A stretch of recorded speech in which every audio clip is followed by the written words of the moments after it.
Nerd! Keeping on with this Star Trek mentality here, we're going to talk about Jonathan Frakes discussing the possibility of the Star Trek Legacy spinoff.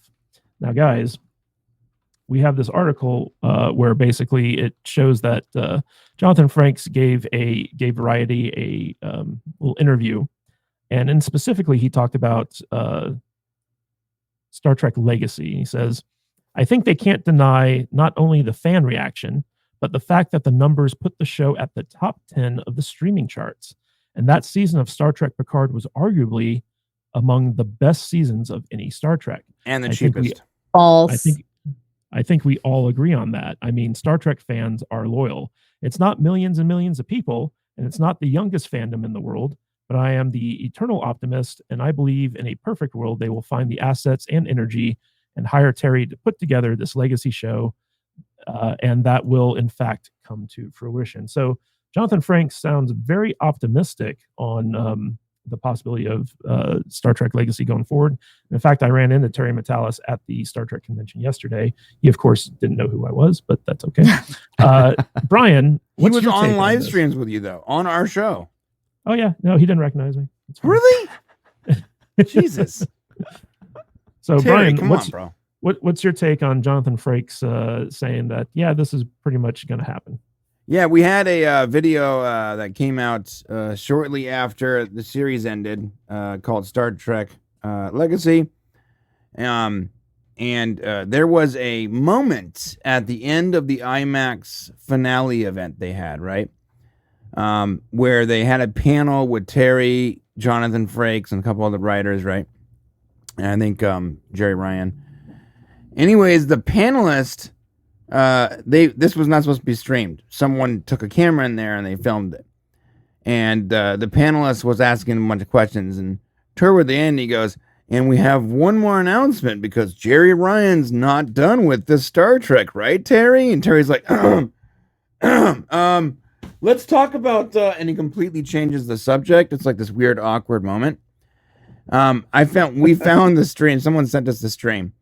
And we showed it to Terry, and we said, "Terry, what'd you mean by this? Why don't you want to talk about this?" And he goes, "Oh, hey, guys, can you send me that link again real quick?" And I'm like, "Sure." And I sent the link. 5 minutes later, the link was taken down. Like 5 minutes later, the channel was nuked from orbit. There was something going on for sure. Now, the WGA strike and the actor strike and all that has got to be a massive nick. Wait, they nuke the channel too? That's kind of hardcore. I mean, the channel is still, they only had like 20 subs. It was not like it wasn't like a working channel. It was someone put it together just to send us the video. Oh, okay. I don't think the guy was worried about it very much. So the interesting thing though is because of the strikes, I'm almost positive that many things have been delayed, but we are certain that Terry is in talks, or at least there is plans for Star Trek Legacy with Jerry Ryan and that whole crew moving forward. Like, I'm almost positive. And in fact, I would say the lack of information is more telling than the typical not much going on. So in the past, like when we interviewed Terry at his house, or when we talked to any of these guys, we would ask them directly and off the record, "Hey, so what's going on with Star Trek Legacy?" 99% of the time, their answer is always the same. "Well, we're hoping that the studio appreciates our work and they give us a shot." Now it's like, "Oh, they don't even want to talk about it. They don't want to lie, but they also don't want to tell us anything." So that, to me, that tells more than them just saying, "We're 100%. Talking about it." Because they don't want to speak on this topic right now anymore. So I believe it is happening. I just believe the strikes, just like with Stargate, the strikes are just putting a giant wrench in the machine. I'm nervous about that one. Stargate. Oh yeah, there's a whole thing. We reported this whole thing for Stargate. We actually talked to a source that is really close, and I can't say more than that. super, super close to Stargate. We vetted it. It's a real person. I was surprised that this person became a source for us. And they had some awesome things planned for Comic-Con. And like a week before, they pulled the plug on everything because of all the strikes. But they had actually signed. They've already signed, or they had agreements with previous actors like Amanda Tapping and David Hewitt.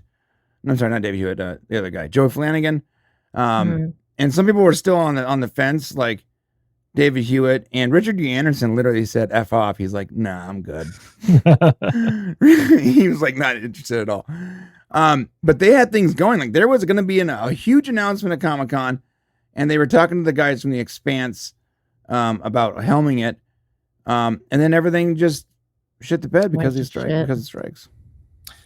So Vader, if what Frakes says is true, and it looks like they are indeed going to go forward with a Star Trek Legacy series, do you think it's going to actually be worth checking out?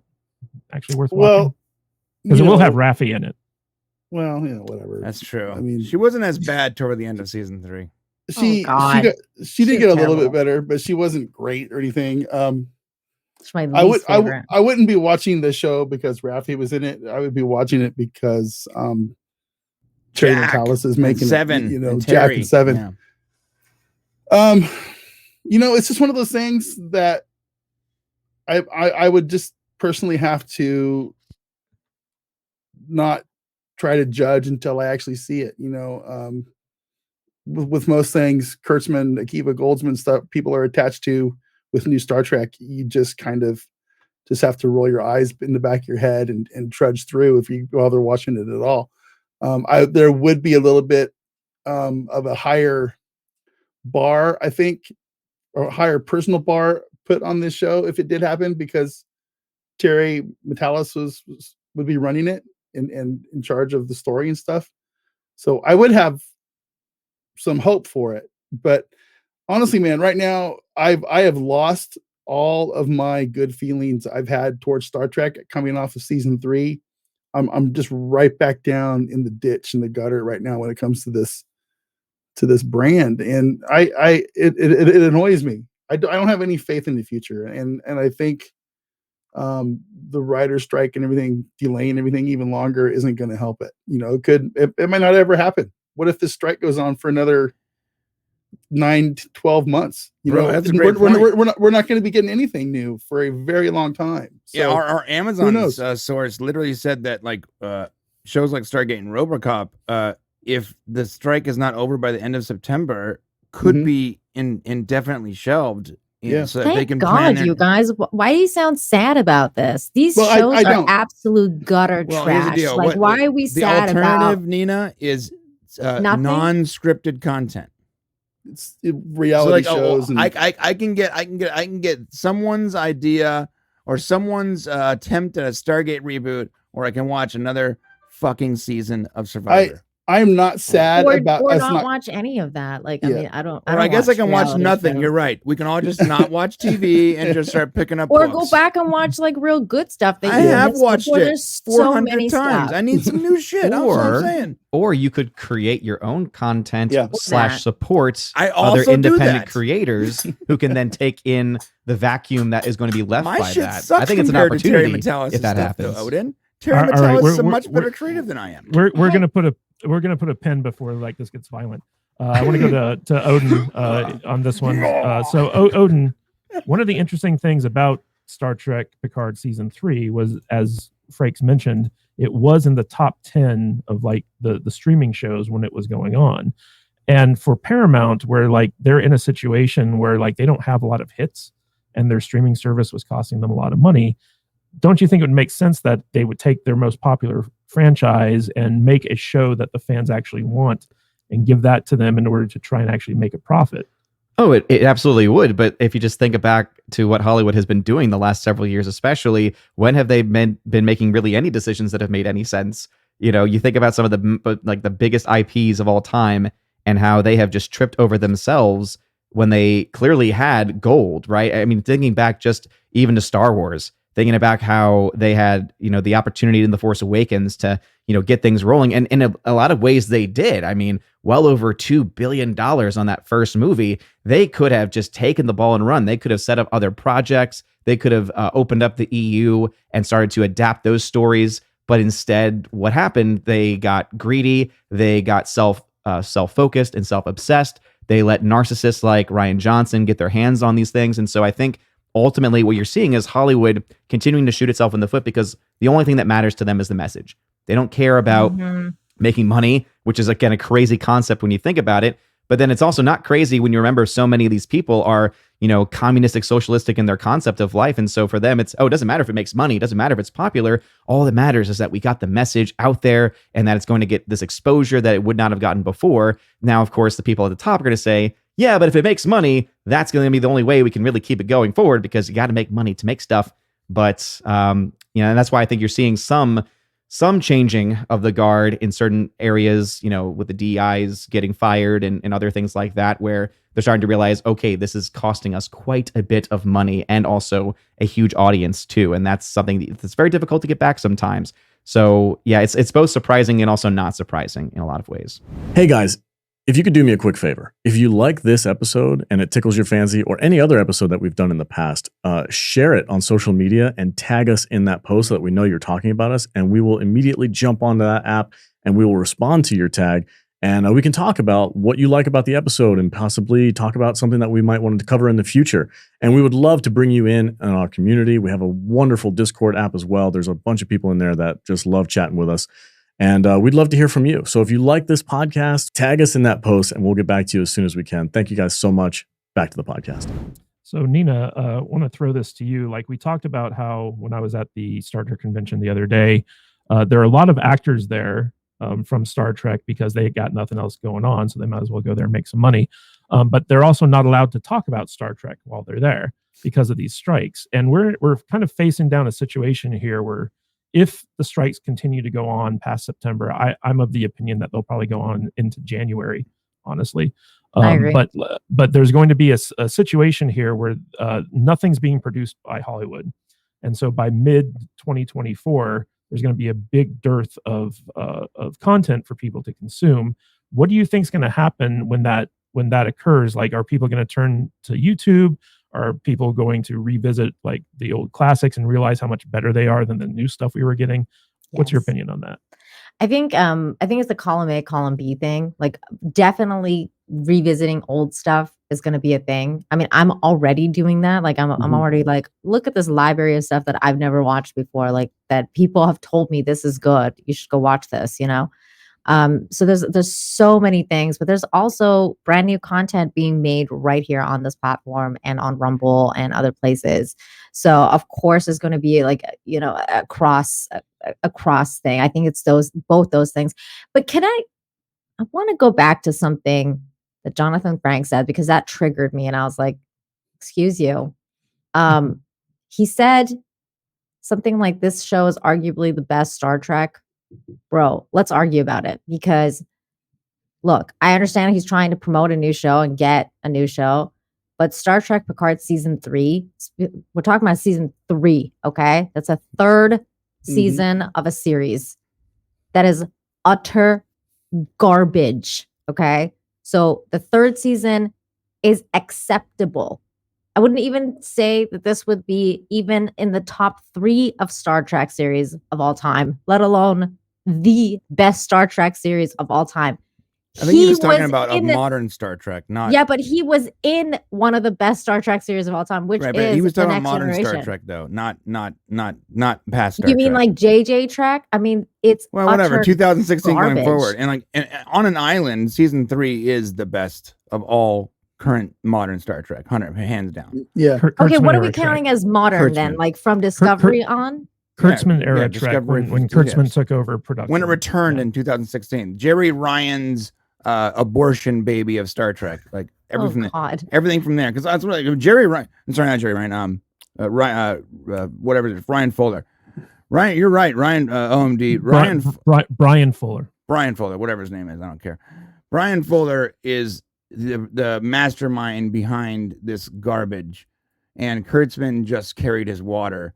But from there on out, Picard season 3 on an island, because seasons 1 and 2 were horrible. But season 3 on an island is the best Trek we've gotten since they brought the franchise back. I mean, I can like agree to that. Like very a hard time doing that, but I will because I did. That was the only one I watched after Discovery. Mind you, I think that going forward with a legacy series based on that, it's gonna depend on a lot of things to get the same kind of reception that you did for Picard season 3. Because Picard season 3, one of the reasons that everybody kind of tuned in, even me, was because they brought people like Worf back. They brought people like the entire crew back. We're not going to get this with the new season. And if they're going to go with Jerry Ryan, which is great, she's great. I mean, I love her. Seven's great. But if they're going to go with a new crew, a younger, more whatever crew, and it's still Kurtzman Trek, as long as they don't stick to this messaging that Kurtzman wants to push out, I think they'll be fine. But they're not going to get the reception that they're expecting because it's just not going to happen. If you're not like, I mean, people will tune in maybe for like a minute, but it's not, you know what I'm saying? Like with the whole cast not being there, I don't know. I think that's why it's important that Terry come back and handle a Star Trek Legacy show, because he was really the guy that took it back to its roots and got rid of all like the political messaging and stuff like that, where you can contrast him with a showrunner like Akiva Goldsman, who was responsible for the first 2 seasons of Picard and these seasons of Strange New Worlds that we're looking at. And yeah, he's an Oscar winner for an adaptation, but he also almost destroyed the Batman franchise single-handedly. So, you know, when you look at what Jonathan Frakes said, like, I think it's obvious that the people who worked with Terry on season 3 of Picard have this sense that, like, if this guy was put in charge, we would have a hit. Okay, I mean, like, but I'm wondering though, can we just let it die and then get out of that universe? Like, can we just kill like the JJ Kurtzman Trek universe and come back to ours, and then you can have your new series there, Terry? Like, because that's what I have a problem with, is like we're still getting the dark, weird looking Star Wars looking Trek. Like, this is not Star Trek, guys. Come on. I mean, you guys are Trek fans. Until the franchise is taken away from Kurtzman, like, he has to play within that playground, unfortunately. Right, and effectively though, if you look at season 3, he only addressed things that were that he had to address from that universe. Everything else was just going forward. It was more like season 3 to me was more like a continuation of TNG than a continuation of Picard. Definitely. But what was brilliant about season 3 is that if you look at what Terry did, Terry Matalas went to all the harshest critics of Star Trek. He went to Gary from Nerdrotic. He went to Critical Drinker. He went to all these guys who basically call out every single crap thing that Trek does. And he's like, "Hey, give this season a chance. Let me, just be honest about it." And he turned all of his biggest critics into some of his biggest supporters. And that's one of the reasons why it was in the top 10 of the streaming shows and stuff like that. Because he tried. He tried. Yeah, he actually engaged with the fan base, especially because the default in Hollywood is, if somebody's critical of our show, we're not going to talk to them. We're not going to engage with them. We're not going to give them the opportunity to criticize us further. And disagree with that, because their actual model is to attack the fans and tell them that they're all racist and pieces of shit. Very similar to what that guy did to you. The director of Indiana Jones. Yeah, Mr. Mangold, my best friend, my BFF. I mean, I want to ask Brian this question because he was, I think, directly involved with this. But Terry, like Matt said, reached out, and some of his crew, they all reached out and they went on all these YouTube channels and podcasts like yours and everything, and they did that in the direct line of fire from their bosses. Oh, right? Yeah, they caught a lot of shit. We were there for doing we were that. At Terry's house when he got a call about being on one of our streams. The studio did not like how open he was about everything, how connected he was. They didn't like that. In fact, I was actually a little shocked too. Like he was friends with RMB. That's how we met him.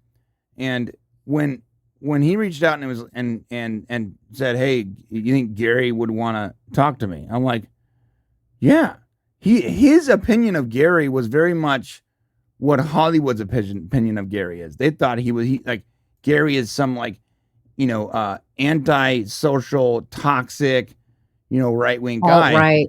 Right. And so Terry, from Terry's perspective, Gary wouldn't want to talk to him. I'm like, no, Gary's a great dude. He would totally want to talk to you.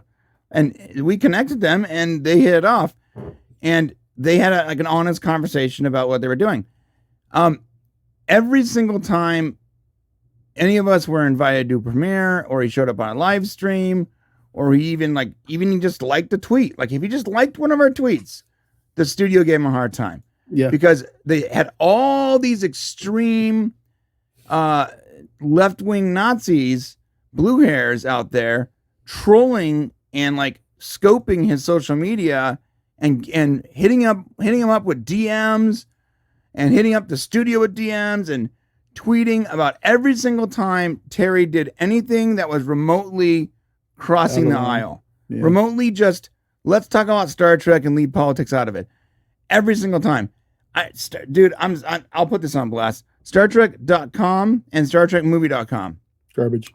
These places are a cesspool of scum and villainy, okay? They are like Tatooine.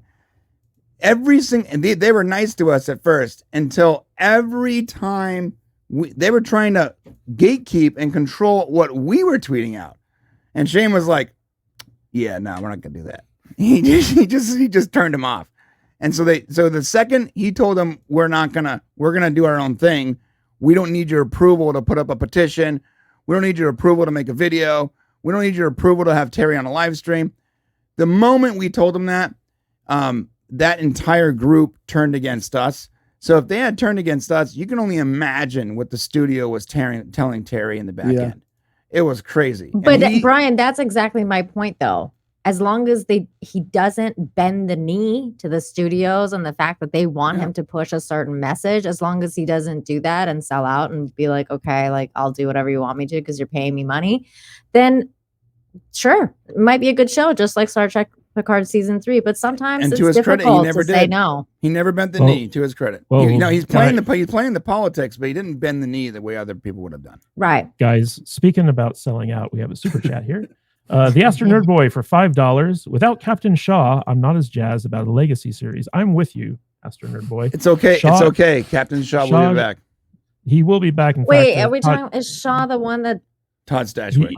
He's the shithead from Chicago. Okay. Okay. No, do not worry about that. They told us on multiple occasions that if they get the shot to do Star Trek Legacy, if they actually get to do it, they will find a way to have Todd Stashwick involved in some way. We're gonna do some Star Trek-y Star Trek. Like, dude, yeah, come on. There's a million ways to bring a character back. It's Star Trek. Yeah. Except for Tuvix, which I still think justice for Tuvix for me. Janeway did nothing wrong. Nothing wrong. Nothing wrong. That was a monstrosity. No, it needed to exist. Hey guys, if you like this podcast, don't forget to like and subscribe to the channel and comment below on your favorite video as well. That goes a long way with helping us boost our channel and get out there in front of more people. And it lets YouTube know that we're doing something right. And if you want to catch us live, we go live 2 times a week, once on Saturdays at 10 a.m. Pacific time and on Tuesdays at 1:30 p.m. Pacific time. So join us there in the chat. We will see you on the live stream. Stay salty.